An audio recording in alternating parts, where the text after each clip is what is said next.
So,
Carla, while we're waiting, tell me a little bit about you and why you chose to join us today. Hey, can you hear me okay? Yes. This is Joe. Carl will be back in a second, but we were recommended the school by an educational consultant, and it seemed to really fit, Theo's, that's our son's, needs really well. He's really outdoorsy, so the idea of, like, going on expedition a few weeks um, out of each month seemed really compelling to us, and just the program of the part of the program where they're sort of the kids are reflecting on their behavior at the end of the day, that felt, that had worked well for him in the past. So it was kind of a combination of things. Who was the ed consultant? Oh my gosh. Morgan Guidance, Elaine Morgan. Okay. Well, great. Well, we're happy you joined us.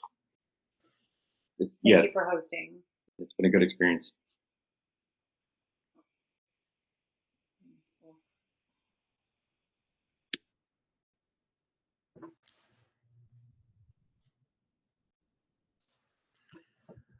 All right, I'm going to go ahead and get started.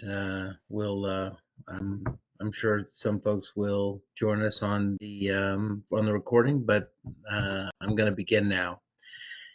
Hey, folks, my name is John Willson. This is our webinar series, our spring webinar series for 2025. Our next webinar will be April 22nd on how to get ready for a SOAR summer.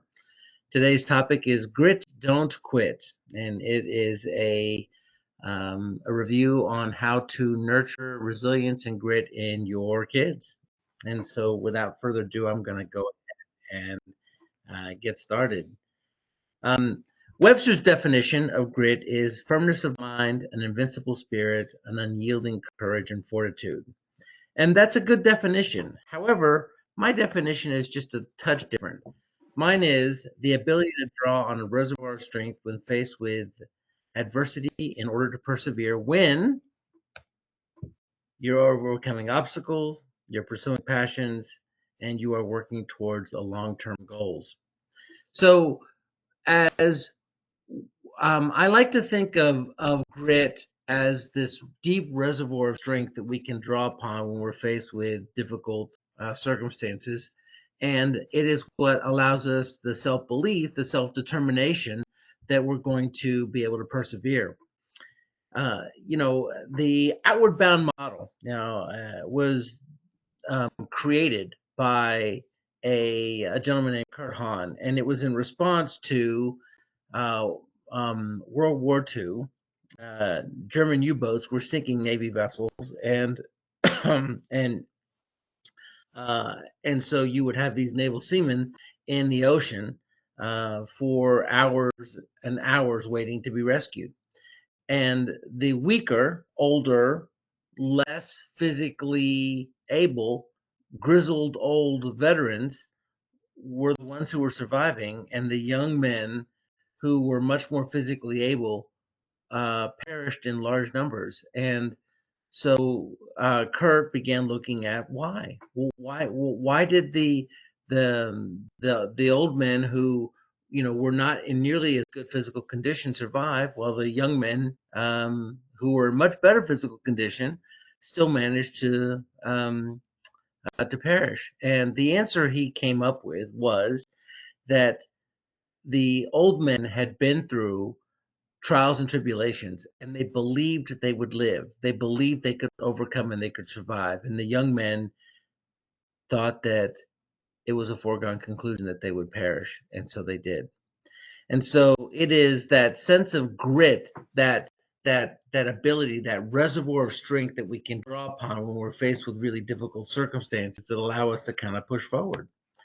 So how do we develop grit? And so I'm in this webinar, I'm going to talk a little bit about focus on strengths, taking on a fail forward growth mindset, learning to work towards goals, developing support systems, enhance emotional coping abilities, recognizing as people who are trying to nurture the grit in other people, what areas that are within our control, and then how do we nurture courage and even to some degree embrace the suck. So if you've attended any of my webinars or you've heard me speak before, you know that I am a massive proponent of identifying and focusing on strengths. Are we creative? Are we sensitive? Are we tenacious, daring, intuitive? Are we visionaries, resilient, passionate? Are we risk takers? Do we have a caring spirit? Do we have keen observation skills? Do we have a good sense of humor? Are we adaptable? There's a host of strengths that each of us has. And when you are thinking about your children, do you think about them in terms of their abilities and their strengths, or do you see them more based on their challenges? You see, when we focus on our abilities and our strengths, and we think about ourselves in terms of what we can accomplish, we begin to believe that we will overcome circumstances. And so helping your kids, helping other people that you care about, identify those things about them that make them strong and able is a critical part to allowing them to kind of push forward and persevere. I'm also a big fan of this idea that even within some of our biggest challenges, some really incredible strengths are hidden within those challenges. Are we distractible? Yes, but we tend to be multitaskable. The challenge is that we struggle to get things done. And so we have to create strategies that will allow our multitaskability to move towards being able to complete a task. I'm reminded of a day that I was looking for a pair of sunglasses. I'm looking all over, and I look in the little closet, and the closet is just an absolute mess. So I take everything out of the closet to kind of clean it up. And then I realize there's this tool that I've been looking for to finish a project that's in the garage. And so I take the tool to the garage, and I'm working on the project, and I look over and I see that next to the garage is the oil changing kit, and I have the oil, so I start to change the oil. And my wife came out and said, "I thought you were looking for your sunglasses." And my response was, "What does it look like I'm doing?" Right? And so I call that but first disease. We go to do something, but first we're going to achieve something else. And so it's all about how we utilize strategies to convert these challenges to strengths. Am I stubborn? Yes, but I'm also tenacious. Do I procrastinate? Yes, but when I have a deadline, it really kind of focuses me, and I can get things done. Can I be disorganized? Yes, sometimes, but I'm also have this really innate flexibility that allows me to shift and move and make decisions and changes. Am I a daydreamer? Yes, but I also have this wonderful creative energy about me. Am I oversensitive? Sometimes. But, one of the things that people have always found to be one of my great strengths is that I'm empathetic and intuitive. Can I be rigid? Absolutely. But even in my disorganization, there is a structure to how I like to have things done a certain way. Am I manipulative? Well, let me ask you a question. Define manipulation for me. And very often when I ask that question, the answer that people give me is, well, manipulation is trying to get other people to do what you want them to do. Well, yeah, but that's also the seeds of leadership. The difference is that manipulation is kind of self-focused and very selfish, while being a leader, you're trying to guide another group in a process. But the seeds are there. And so when we think about some of our challenges and we try and draw those strengths from that, and we begin to really see ourselves from a strength-based continuum, remarkable things can start to happen and self-belief occurs. And with self-belief comes the ability to persevere.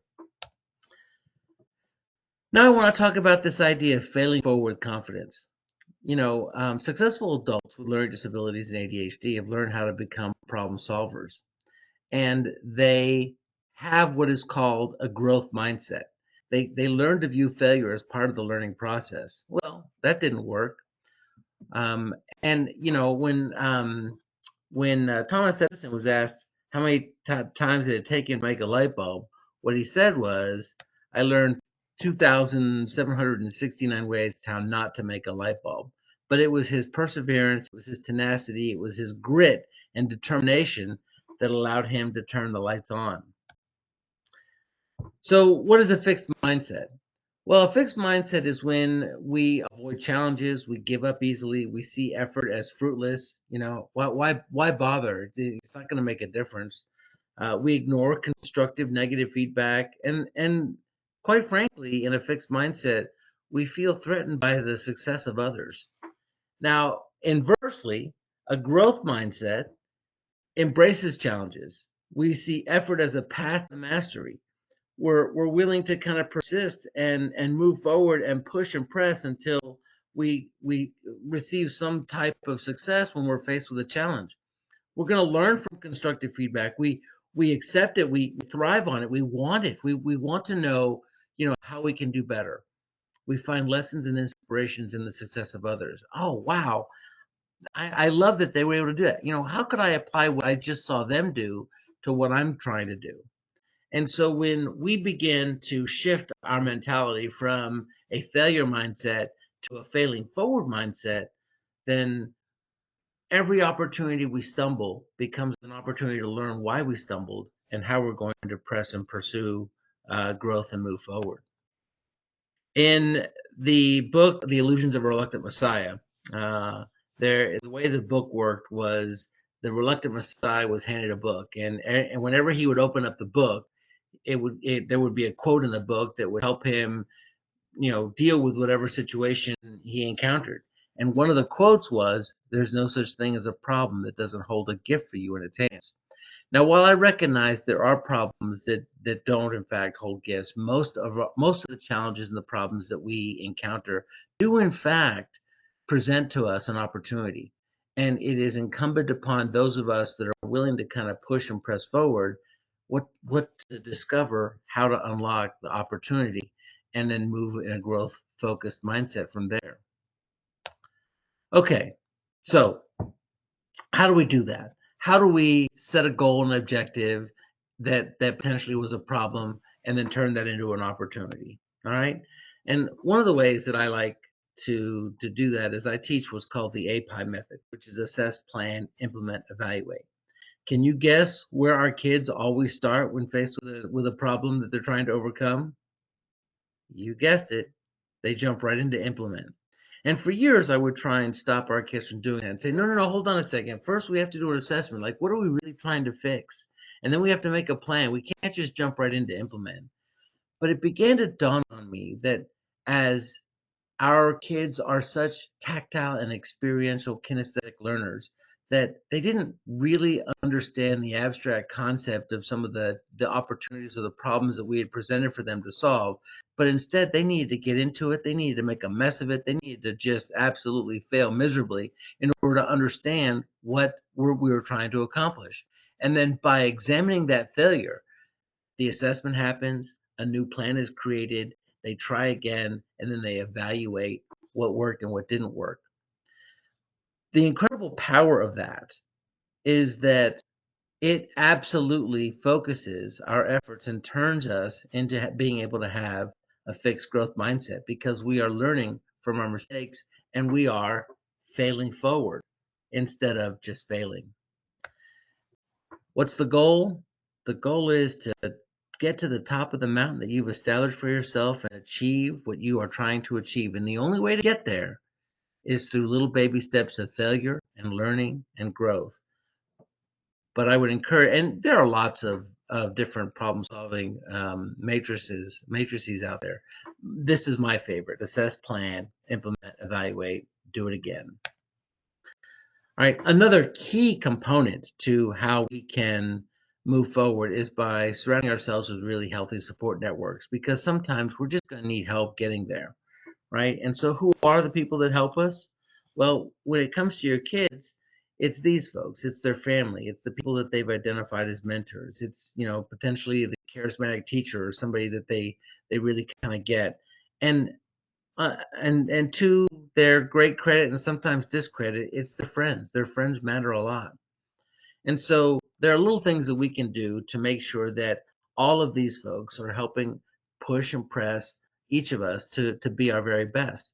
Because the idea that we want to do better as human beings is innate. We all strive to do better. The question is, who do we surround ourselves with to make sure that that's a possibility?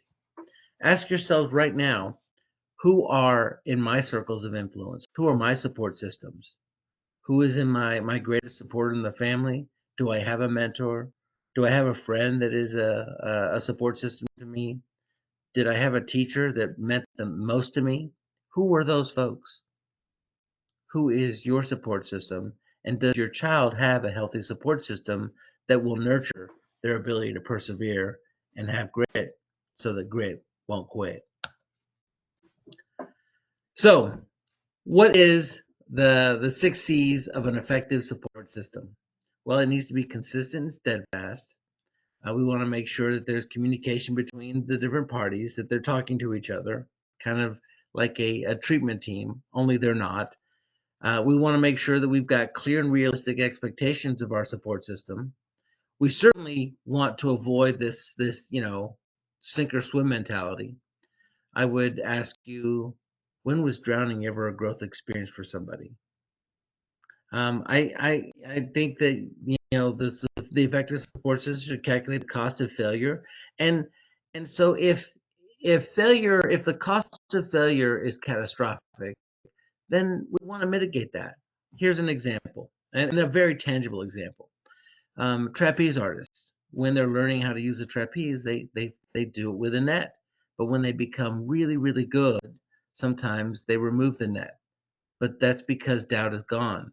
If you're here at SOAR, where the safety net is having instructors who know how to handle certain situations, or it's a rope that's attached as kids are trying to do a climb. And so how do you mitigate the kind of failure that can be debilitating or life-changing? Because again, I'm not encouraging families to mitigate all failure. I think that failure is a critical part of being able to fail forward. And if we don't allow little mini failures to occur and how to help kids overcome those failures, we're doing them a great disservice. But we do want to mitigate failure that becomes life-altering. And then finally, this idea of coaching. And there's a real difference between telling a kid what they're doing wrong and how to fix it versus asking permission. Hey, do you mind if I saw you working on that. Do you mind if I give you a little bit of advice? And then one of three things is going to happen. The kid is either going to ignore you, they're going to say yes, or they're going to say no. Now, if they say no, very often what happens is they'll come back and say, hey, what was that thing you were going to tell me? But now it's happening on their terms. And therefore, they've really opened themselves up to that idea. All right, emotional coping. I think using relaxation techniques when you become frustrated is really key, both as a caregiver and also a tool to teach kids. We're going to do one right now, a little relaxation technique. We're going to have some fun with it. And so what I'm going to ask you to do is I'm going to ask you to, if you're sitting down, to square your feet, so that they're flat against the floor. And I want you to scrunch your toes. All right? Go ahead and just scrunch them really hard and then relax them. Scrunch them really hard and then relax them.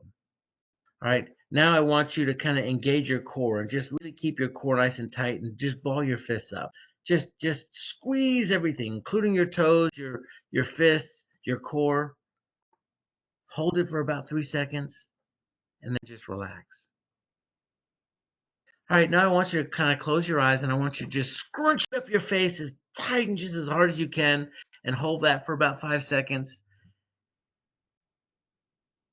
and relax your face.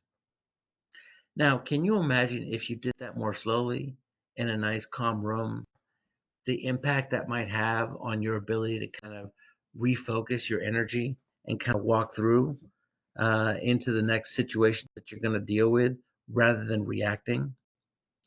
I think that teaching the skill to help kids practice timeouts or develop a strategy to de-escalate when they're frustrated. What think about the child that why you are watching this webinar. What one thing helps them calm down? What one thing kind of helps them de-escalate? And do you create opportunities for that to happen? Or when you're angry, do you stand in the way of that de-escalation?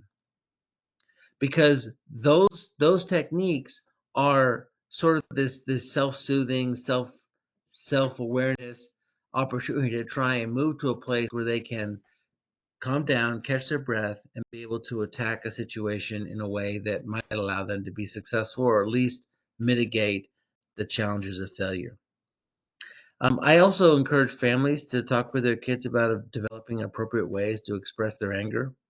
When my kids were little, they would say, "That makes me feel bad. You hurt my feelings." And I knew what that meant. That meant that I'm struggling to hear no, right? But we talked about very specific ways what was okay. It was okay with me for my kids to say, "I don't think you're being fair and I'm really angry with you right now." It wasn't okay for them to swear at us or slam doors. Every family is different, and so I would encourage families to negotiate that, um, and continue to have kids utilize their emotional support systems. And then I love the idea of having kids self-advocate. Ask me for what you need. Ask me for what you want.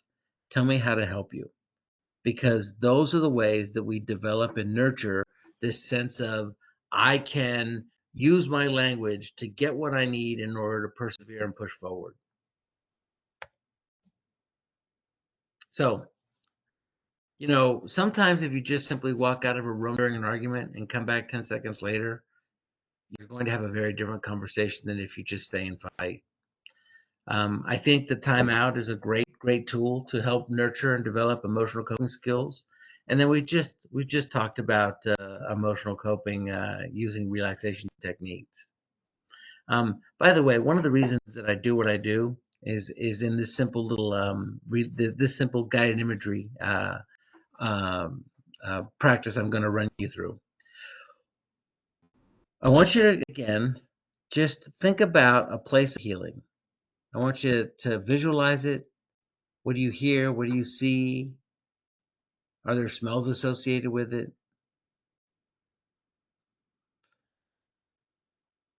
All right, now you should have this visual image in your head. You can go ahead and kind of look around that space. I call that my happy space. But notice what I asked was visualize a place of healing. So how many of you visualized a hospital? Probably not a one of you. In fact, I would probably guess that almost everybody listening visualize some sort of outdoor space, or sometimes it's with a certain person. But one of the reasons that SOAR utilizes the outdoors is because it is a place of healing. It is a place of adventure. It is a place where our skills and abilities as young adults with ADHD and learning disabilities actually play to our advantage. Okay, another way that we can help nurture grit is by being in control of our environments. What are the most common environments that I find myself in, and then what are those distractions, and how do I manage and mitigate those distractions? And then coming up with a plan to deal with each. You see, part of not quitting and being able to persevere forward when it comes to you tapping into your grit is knowing that you can and having a plan to deal with the common issues and challenges that you have. uh, I'm I'm a significant proponent of Plan A, Plan B, Plan C, and by having plans to deal with the variety of challenges and issues that you commonly find yourselves in, or that your kids finally find themselves in, is a really important step in nurturing and developing a sense of uh, self-belief that I can overcome. Now, have you ever broken apart the word responsibility? And it's really two words, I guess, right? It's responsibility. And so one of the techniques that I developed when I left high school and went to college was this sense that every door frame was a new opportunity to decide how I was going to approach a room, and every new person I met was a person I could introduce the version of myself that I wanted to be. You see, new opportunities are in fact a fresh start. And one of the things that our kids really struggle with is that learning that when you are willing to take responsibility for your mistakes, that people actually admire that. Don't apologize for being you, but be willing to take responsibility and take accountability for the mistakes that you make. And when you are the kind of person who is willing to take responsibility, and again, that takes practice, and you could even set up a mock scenario where um, your child didn't even really do the thing that you're going to kind of discuss, but they're going to pretend to take responsibility for it, and what that looks like. It's really powerful when someone can say, you know what, I made a mistake, I messed up pretty bad here, and these are the steps I'm going to take to fix it. I talked earlier about friendships being a major part of our support network, but you can encourage your kids and encourage the friendships that really impact them positively. I'm also a fan of having kids, when they get older, create a personal mission statement. These are the things that are my core beliefs. These are the things that I feel like are my primary function, my values and my goals right now. And this is my personal mission statement as I'm moving forward. And, so having kids look at what are their strengths, what are their values, what are their goals. See, their mission statement can change, but having purpose by just its commitment to that end, to having purpose, creates an opportunity for grit and perseverance. And then I think it's also really important that kids understand they can control their effort, but they can't always control results. And sometimes failure is going to happen in spite of your best effort. In fact, that's one of the interview questions that I ask new employees. I always ask, in spite of your best efforts, tell me about a time that you failed. Because I learn so much about somebody when I learn how they overcome and deal with failure. Be courageous. I think that in an environment in which we utilize something called challenge by choice frequently, understanding fear is really important because we want kids to be willing to push themselves out of their comfort zone. But sometimes fear can be that thing that keeps you from doing something stupid and making a really bad choice. All of us have, these two little voices in our heads. One says, don't do that, don't do it. And the other one says, yeah, go do it. You know what mine says? Mine says, oh, maybe you shouldn't have done that, because they were silent during the don't do that phase. All right. Sometimes fear will prevent you from taking advantage of an opportunity that could have been really good. So set up a situation to overcome fear. I'll give you an example with my own daughter. She was very afraid of being alone outside in the dark, right? And we would walk home from the football game, and we live in a pretty safe neighborhood, and there's this little shortcut um, through down this little pathway that we could take. And she looked at, and so I would ask her, do you want to do the shortcut by yourself? And she'd say, no, Dad, no, no, no, no. But one day she surprised me because I continued to offer, and I asked her, and she said, you know what, Dad, I think I'm ready. So we had mom go first, and mom was at the end, and I was at the beginning. And I asked her if she was sure, and she said, I think I can do it. And she walked down that path from me to where her mom was. And I'd say it was probably 300 yards. And the depth of her pride in overcoming her fear and the sense of accomplishment that she felt was just so profound. And it changed her self-belief and her ability to kind of overcome things that she was afraid of. Um, I I constantly, encourage the people that I am around and the kids that I serve to choose courage over comfort, right? It's okay to be uncomfortable. It's okay to occasionally do things like, the other night I was with a GAP program and we were camping, and we had to hike a mile into our campground, and it was about 40, 30, 38 degrees that night. And we had a wonderful evening, but we overcame a night of uncomfortability. And that's a good thing sometimes. It's not always good to be comfort. I had a kid once say to me, being comfortable is safe, but nothing grows there. Seek feedback.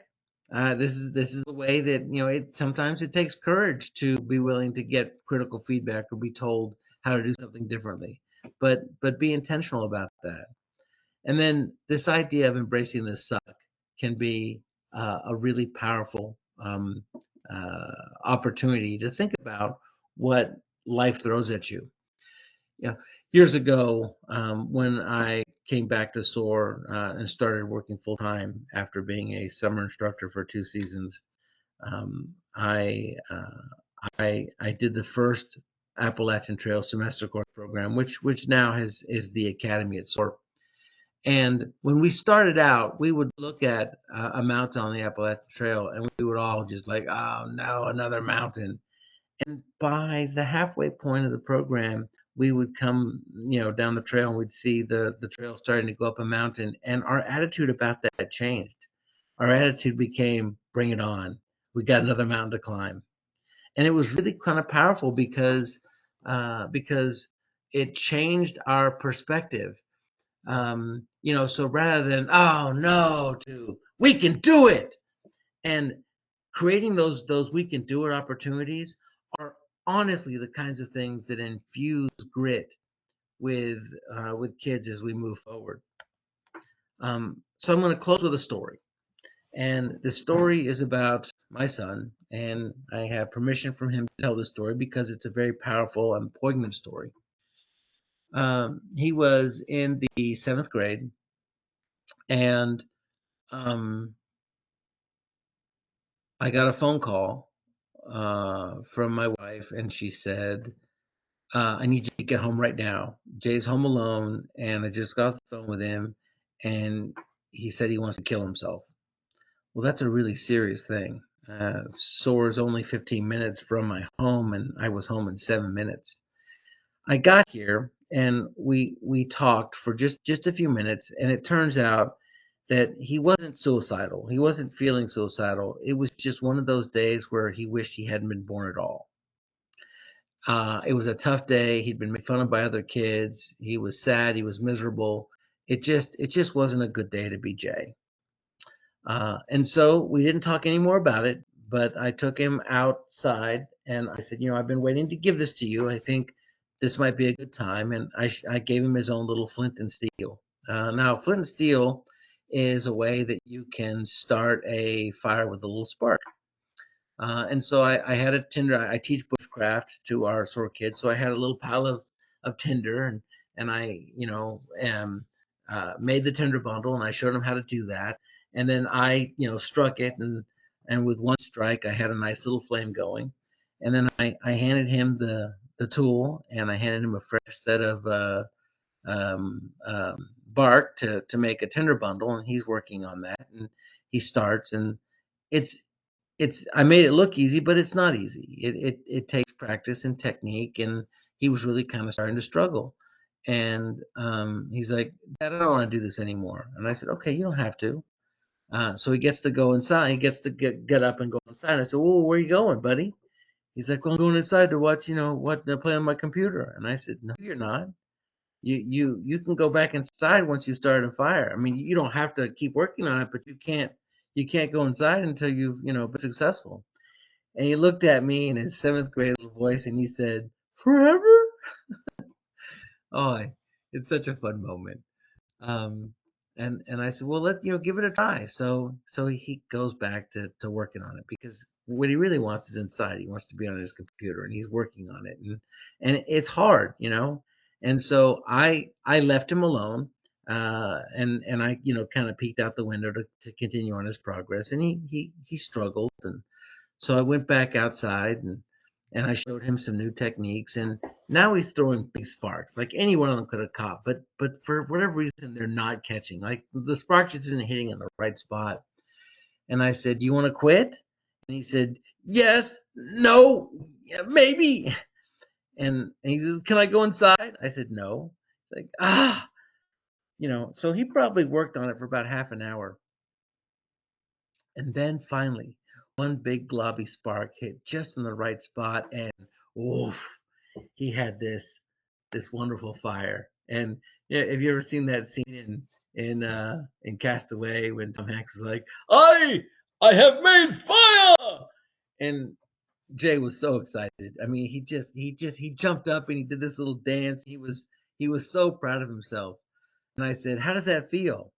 And his answer to me was, "It feels like Christmas morning." And I said, "Yeah." I said, "Do you know why it feels like Christmas morning?" He's like, "Why, Dad?" I said, "Because it didn't come easy. Because no one did it for you. But you had to struggle and grind, and your fingers hurt, and you wanted to give up, but you just kept going. And then finally you were successful. Do you know what that's called, son?" And he said, "What?" I said, "That's called grit." And you've had a tough day today. And today was one of those days where maybe you wish you hadn't been born at all. But the feeling that you have now is happening on the very same day that you felt so low. And sometimes we need those valleys so that we can have these incredible peak experiences.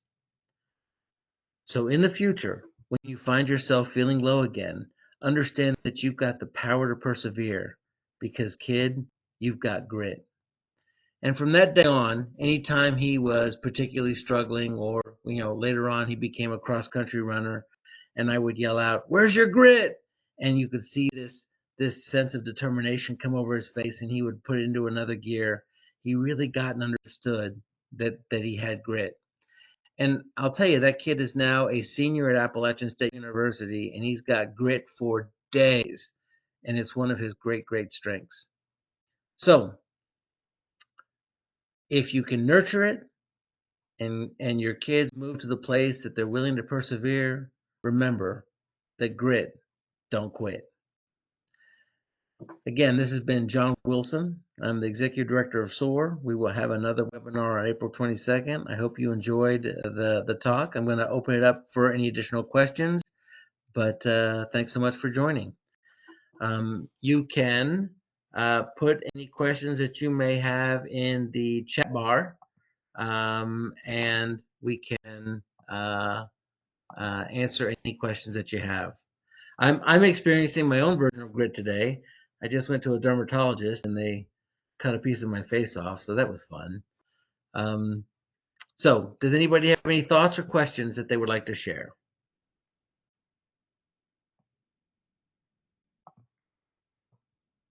Okay. Well, hearing none, I'm going to go ahead and close this webinar. Thank you all for joining. I hope you have a wonderful week. Happy Easter, and we'll talk later. Bye-bye.